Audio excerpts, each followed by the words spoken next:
Alrighty, students, we're going to be working on decimal multiplication. So again, you've done this before, but now we're doing it a little more complicated with slightly bigger numbers, guys. So go to the page, go to question 1, and we'll go through it together. You're going to need your multiplication card, obviously, as you've been using the past week to solve these. Regardless of what's going on, the methodology is the same. We're going to ignore the decimal. We're going to treat this like 597 times 4, and then we will go through. Hang on a second. All right, sorry about that, guys. I had to do my lunch order. So we start here at 4 times 7, and the answer to 4 times 7 is 28, if I can get the 8 to work. There we go. Put the 2 up top. 4 times 9 is 36, plus 2 is 38. Put the 8 there. Put the 3 up top. 4 times 5, the answer is 20. I'm doing this a little faster, but you guys can use your multiplication card and just go through the exact same way. Add the 3, you get 23. All right, now we've got to figure out the decimal in our answer, and we count the number of decimal places in each one of these. 1, 2, and 3 right there. We have 0 there. The total's 3, so our answer is going to have 1, 2, and 3 decimal places. That's it. It's exactly the same as before. So we move on to the next one. We ignore the decimal. We treat this as 9 times 185. 9 times 5 is 45. You can use your multiplication card with either the 5 or the 9 times table. It doesn't matter.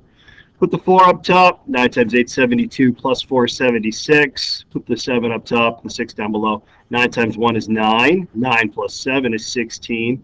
Now, if there was no decimal, the answer would be 1,665. Now, there's one decimal place value here. There's no decimal place values there. The total of 1 plus 0 is 1. So our answer is 166 and 5/10. Hold on a second. Question 3, and then I'll get you to do question 4 and 5 ahead, and the page is pretty much the same. Ignore 2 decimals in this case because there's a decimal here and a decimal there, so this is the only new one you've seen so far. Really new. We treat this like 4 times 968. 4 times 8. I use my 4 or 8 times table to get an answer, and the answer is 32.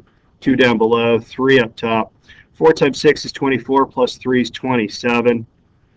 4 times 9 is 36. 36 plus 2 is 38. I have 1 decimal here, but I also have 1 decimal here, so it's new. The total is 2, so our answer has 2 decimal places. Solve question 4, and we'll take it up. Pause the video. Solve question 4. All right, hopefully you paused the video and you did this question. So we start off as always. We ignore the decimal, and that's 512 times 8. 8 times 2 is 16, carry the 1. 8 times 1 is 1, plus 1 is 9. 8 times 5 is 40.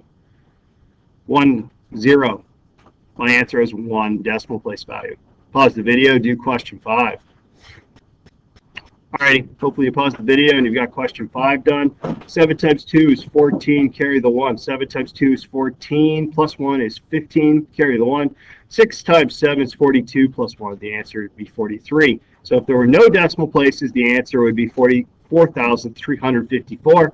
But there's 1 decimal here, 1 decimal there. So our answer has 2 decimal place values. All right, and that's really how it works. Ignore the decimals and figure out how many decimal place values your answer has at the end. Okay, guys?